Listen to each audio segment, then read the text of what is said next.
शरद पवारांनी 2022 साली एनडीएमध्ये येण्यासाठी प्रयत्न केला. खाते वाटपाबाबत चर्चाही झाल्या, पण संजय शिरसाटांचा खळबळजनक दावा. राज्याचे उपमुख्यमंत्री अजित पवार यांच्या अपघाती निधनानंतर राजकीय वर्तुळात दोन्ही राष्ट्रवादीच्या विलिनीकरणाच्या चर्चा सुरू आहेत. अशातच दोन्ही राष्ट्रवादींचं विलिनीकरण झालं तर शरद पवार एनडीएसोबत तिथे आले गेले असते का, असा सवाल उपस्थित झाला होता. त्यानंतर आता शिवसेना नेते आणि मंत्री संजय शिरसाट यांनी मोठा गौप्यस्फोट केला आहे. एनडीएमध्ये येण्यासाठी 2022मध्ये प्रयत्न केला होता हे नाकारता येत नाही. कोणती खाती घ्यायची की नाही याबाबत चर्चा देखील झाल्या, मात्र शरद पवार यांच्याकडून काही येत नाही तोपर्यंत बोलता येत नाही, असंही त्यांनी पुढे म्हटलेलं आहे. मंत्री संजय शिरसाट यांनी एक खळबळजनक दावा केला आहे. शरद पवार यांचे 2022मध्ये एनडीएमध्ये येण्याचे प्रयत्न सुरू होते, असं त्यांनी म्हटलंय. अशी कोणती खाती घ्यायची याबाबत देखील चर्चा झाली होती, असा दावा संजय शिरसाट यांनी केला आहे.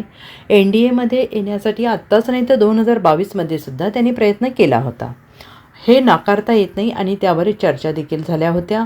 कोणती खाती घ्यायची आणि कोणती नाही घ्यायची या इथपर्यंत सगळ्या चर्चा झाल्या होत्या. हे त्या काळाचं घडलेलं गणित होतं. आता या मधल्या काळामध्ये चर्चा झाल्या की नाही, झालेल्या चर्चा कशाच्या आधारावर झाल्या याबाबत आणखीन जोपर्यंत स्पष्टीकरण शरद पवार देत नाहीत तोपर्यंत त्यांच्यावर भाष्य करणं मला उचित वाटत नाही, असंही पुढे संजय शिरसाट यांनी म्हटलं आहे. एनडीएमध्ये येण्यासाठी आताच नाही, मागे 22 साली सुद्धा 2022 मध्ये सुद्धा त्यांनी हा प्रयत्न केला होता. हे नाकारता येत नाही आणि त्याच्यावर सुद्धा चर्चा झाल्या होत्या. कोणती खाते घ्यायची, कोणती खाती नाही घ्यायची, इथपर्यंत सुद्धा सगळ्या चर्चा घडल्या होत्या.